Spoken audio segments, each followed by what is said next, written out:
네, 이번 총선에선 준연동형 비례대표제로 비례대표 의원을 뽑습니다. 지난 총선에 이어서 두 번째로 적용되는 제도인데도 여전히 어렵다 생각하시는 분들 많습니다. 이가혁 기자가 자세히 설명해 드립니다.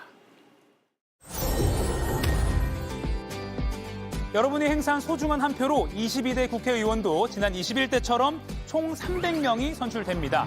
구성은 약간 달라졌습니다. 기득권 지키기 아니냐 이런 논란 속에서 국회는 8년 만에 지역구 의원을 254석으로 한 석 더 늘렸고요. 비례대표 의원은 46석으로 한 석 줄였습니다. 선거제를 고치는 문제를 놓고서도 여야 갈등이 컸는데요. 결국 이번에도 4년 전에 처음 도입된 준연동형 비례제를 통해서 비례의원 46명을 결정하게 됐습니다. 다만 지난 총선 때는 이른바 캡을 씌워서 30명까지만 이 제도를 적용했지만 이번에는 비례 46명 모두 이 방식으로 뽑는다는 게 다릅니다. 자, 그러면 연동형 비례제, 쉽게 말해서 한 정당이 정당 득표율만큼 지역구에서 의석을 얻지 못하면 그만큼을 비례의석으로 채워주는 제도입니다. 그런데 준연동형이죠.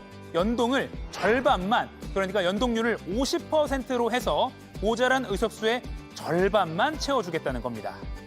자, 그럼 예를 들어보겠습니다. A정당이 지역구 15석을 확보하고 정당 득표율은 7%를 기록했다고 가정해 보겠습니다.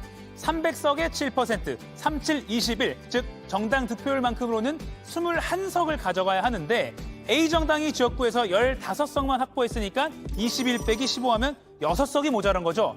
그러면 이거 모자란 거 채워준다고 말씀드렸잖아요. 그런데 준연동이니까 모자란 6석의 절반인 3석을 비례대표로 A정당에 주는 겁니다. 그런데 만약에 정당별로 이렇게 채워줄 의석수를 합쳐보니까 비례 전체 46석보다 적거나 많으면 어떻게 될까요? 이럴 경우에는 선거법에서 따로 정해놓은 수식으로 계산해서 다시 배분하게 됩니다. 원래대로라면 지역구 경쟁력이 약한 군소정당의 원내 진출을 돕는 제도인데요.